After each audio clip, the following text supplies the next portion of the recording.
Look at the boobs on this girl.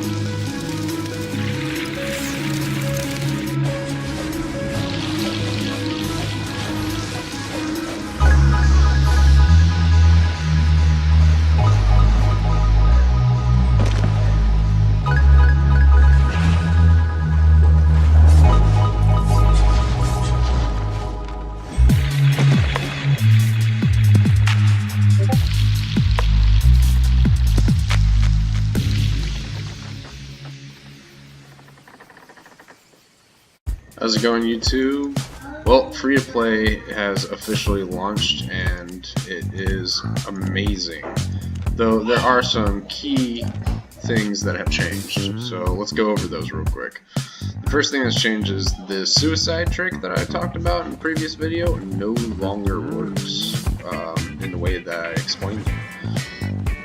And so instead you're just going to have to deal with the portals as is. And also, gathering has become extremely difficult compared to post free to play, and that's because there are now a whole lot more people online at any given time, and so the red zones are heavily populated, and there's a lot of gankers, there's just a lot of people. So like, somebody following me.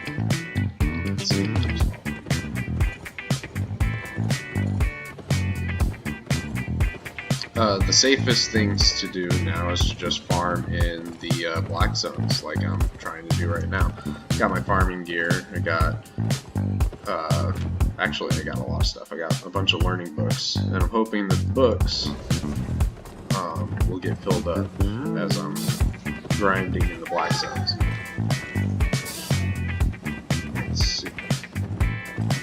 So yeah, I'm gonna lose that guy, although I don't think he was trying to gank me or scout me. He looked like he was on a bad mount. Probably thinking I was a scout, because this is a classic scouting mount, is the skeleton horse. I see a lot of scouts use the bone horse in order to catch up to their opponent's scout mount. Also, another thing that's changed is since there's more people on at any given time, that means there's less resources to go around. So farming is difficult in two ways. One, there's not a lot of resources for you to farm, and two, there's a lot of gankers, a lot of faction flag players, and my son in the background is screaming his head off. Not screaming, but you know. Here we are in Ardare Fisher. I am going to be heading to one of these zones, so I'm going to probably go to Penland and then go down to Zephyr Well. And no particular reason for it. It's just I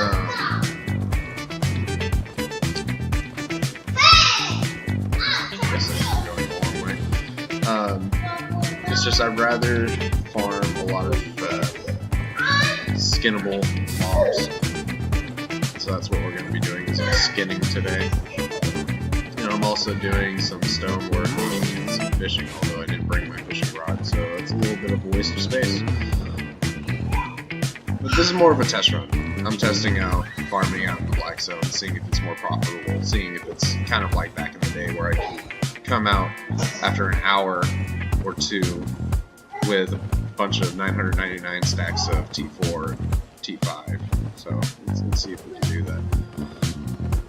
Also, I don't know if I've made this video yet, but in the previous video I was explaining, or I was going to explain, that farming aspects is actually not the greatest way to go if you're trying to go from T4 to T5 to T6. In fact, what you want to do is you want to just farm T4, T3, and maybe T5, a little bit of T5 if you find it. But mainly you're going to be farming T3 and T4. And that's because you get more ticks per node and mining faster. While aspects, you don't really have much of a chance or a profit, I would say. Yeah, when you get them, they're great, and they also give you a lot of fame and a lot of farm. But that's the problem, is getting them. And also you have to have a group if you're not soloing, and if you're soloing, you have a chance of getting ganked. If you're not getting ganked, then you're staying there for a while, farming this node that you're not at the exact tier for. So it's going to take a while. So what you want to do is you want to do what I suggested previously, which is farm a bunch of T4 and T3 until you're T6, and once you're T6, that's when you want to start farming aspects, because at T6, not only do you get the appropriate, whatever it is, the scanning knife, hammer, pick, or axe, you get the appropriate tool, the appropriate tiered tool for the job, but it's also a lot longer of a grind to go from T5 to T6 than it is to get from T4 to T5 to T6. Or it's a longer grind to go from T6 to T7, sorry.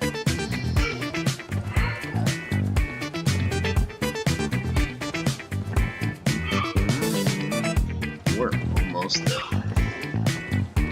So in this video we're going to be testing out multiple things. We're testing out farming, how profitable it's going to be in the black zones. And also we're going to be testing out how the portals work, because right now I got a lock in the last portal I used, and then I also got this little debuff. You can only use the city portal in Bridge Watch. To remove this binding, you need to travel to a different colored portal in the Outlands. So I'm not sure if the black zones are the Outlands or not, but we gotta travel to another portal and find it. Right now we are in Damp Wall Cleft. I went a little further than I previously was planning to, but that should be fine. Okay, so this is a good test right now, because I have a couple people who are just trying to constantly follow me and gank me, so I'm going to wait the 17 seconds here and try to see if I can go through this realm gate. If I can, perfect. If not, then I guess we're gonna have a long trip back home. If they continue to pursue me, or if not, then cool. Okay, 0 seconds. Let's see if this works. Let's see if we're locked to Bridge Watch or not. Oh, well, would you look at that? It does take me, in fact, to Thetford once that initial portal is done. So now I can only travel through the Thetford portal. So that's useful. I can predict transport runs being done in the black zones as a means to going to not only Caerleon, but Fort Sterling and Lemhurst, Thetford, Bridgewatch, Martlock, because these aren't this isn't very far from any of these zones, and there's black zones aren't that heavily populated, so I could definitely see people heading to the zones in order to get transporting them.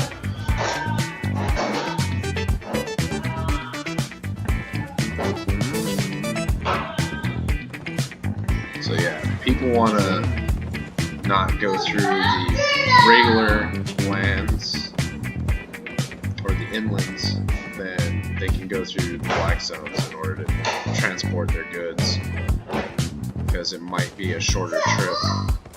But it does take a 15-minute, I believe, 15 minutes? 10 minutes.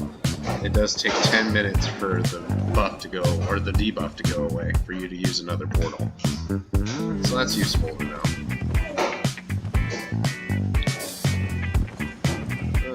Let's see if we can do this again.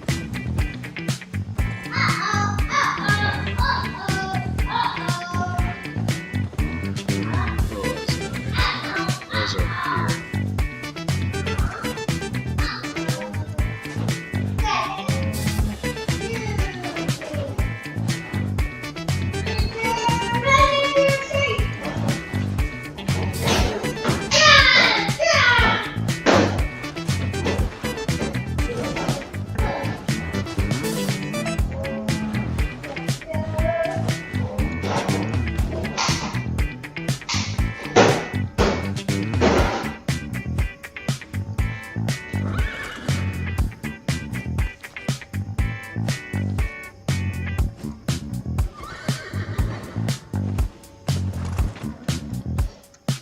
Another tip is to have these purple, to have this ability for your boots, the Sex of the Wilderness when you're skinning, and the reason why is because unlike Wanderlust, you can pop the ability before heading onto your mount, and your mount will get the same speed boost as you would. So your max load is 200%, your move speed is 70%. So if I pop it, I won't be able to attack when my mount gets the 70% movement speed bonus.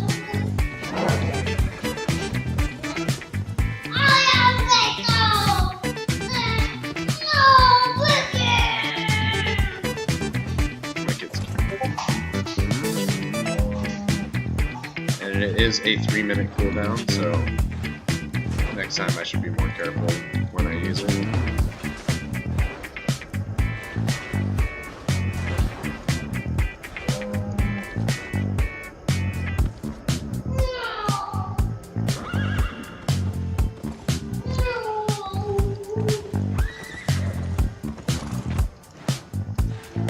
Treasure hunting is always nice, especially in the black zone. There, that basically paid for my trip with the travel planner.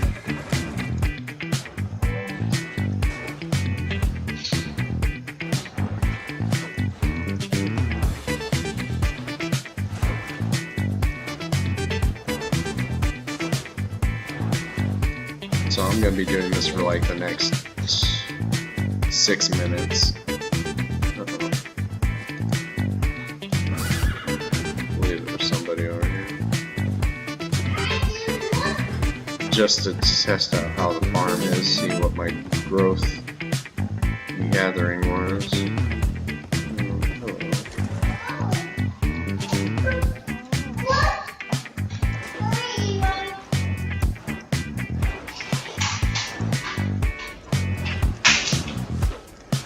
Oh, and the other thing is you're not going to want to travel on Ox anymore. Before I could solo travel on Ox without any issues whatsoever. Now it's going to be difficult. Transporting on Ox is basically candy to other gankers and PvPers. So if you're riding around on an Ox in a zone where they can attack you, you're going to get attacked. And they're going to hunt you down with minions. So it's best not to do that.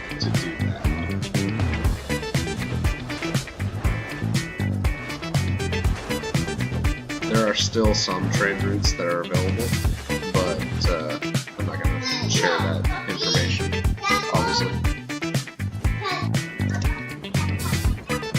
So other things that we're going to be talking about is the gathering aspect of free-to-play, as well as some tips and tricks that you may not know about or that you should be informed of before you make any serious decisions of what you're doing in the game. Specifically relating to the black zone.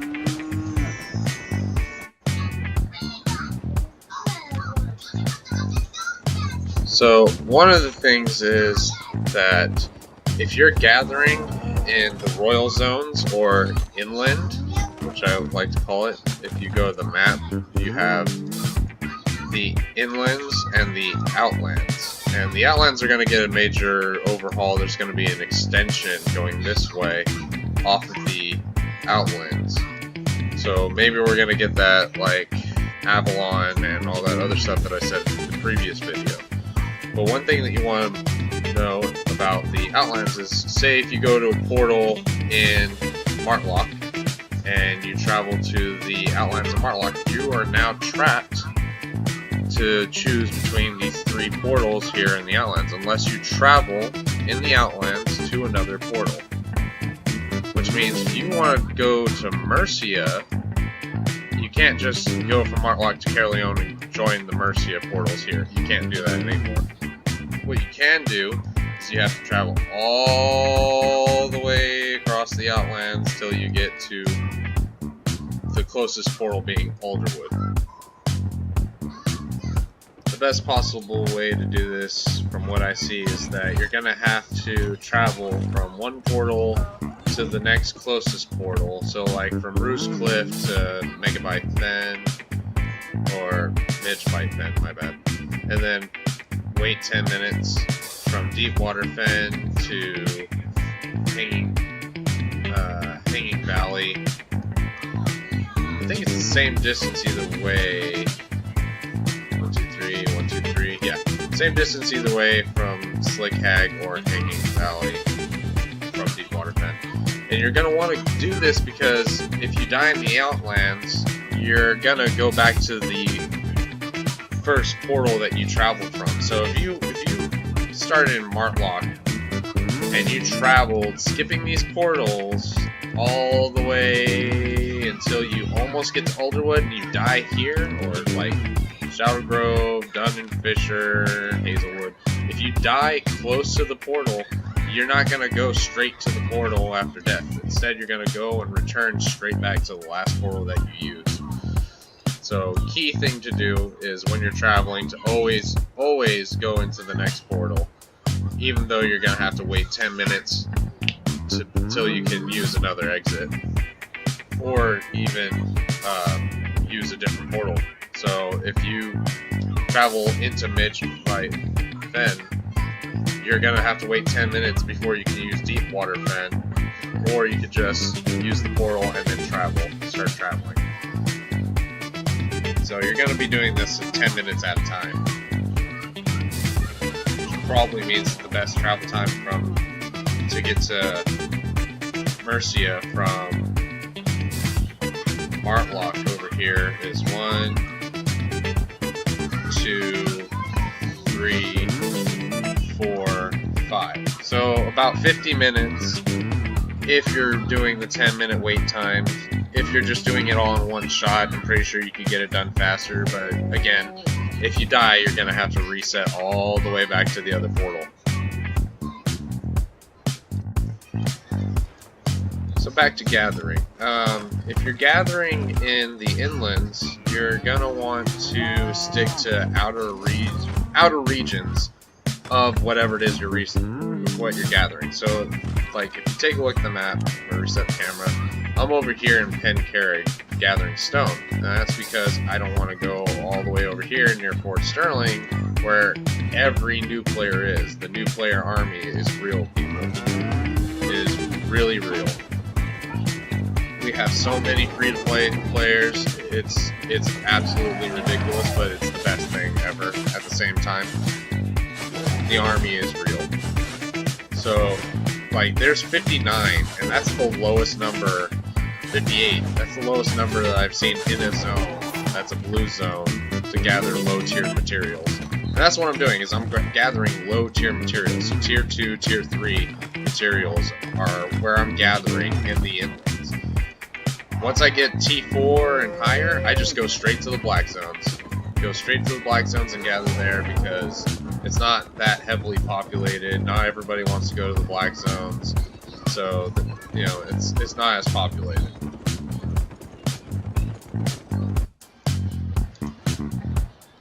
The main reason I would say for going to these low-tiered inland zones versus going to the higher-tiered, high enchant rate inland zones is because there's always going to be a player that can gank you or contest an area. There's a lot more. There's a higher chance of people taking your stuff and killing you, because in this game there really isn't a unfair system in place. There isn't an imbalanced combat system in place, which means that even a new player who's just wearing tier 4 gear, if there's enough of them, can take on the most experienced players that are in this game. So unless you have your own army, which nobody really wants to do when it comes to just straight gathering, you're vulnerable. So going to the black zones, ironically enough, makes you less vulnerable because you're a little more equipped. You're not taking like what I'm using right now. I'm wearing a T8 Ox at the moment, and just going around and gathering whatever I see. I love this little event that's happening with the Easter eggs and Fool's Gold eggs. I'm glad that I got to participate in this year. But you're a little more equipped, and even if you're getting ganked by someone in T8 gear, like that happened to me yesterday. Somebody tried to gank me in all T8 gear and managed to get away. So that's why I like farming for higher tiered resources in the black zone versus going in a red zone, which it used to be so comfortable for me to do. I would just go in there and grab like several hundred stacks of resources at a time and then be on my merry way. I can't do that anymore. I actually have to give the red zones a little more respect than I used to.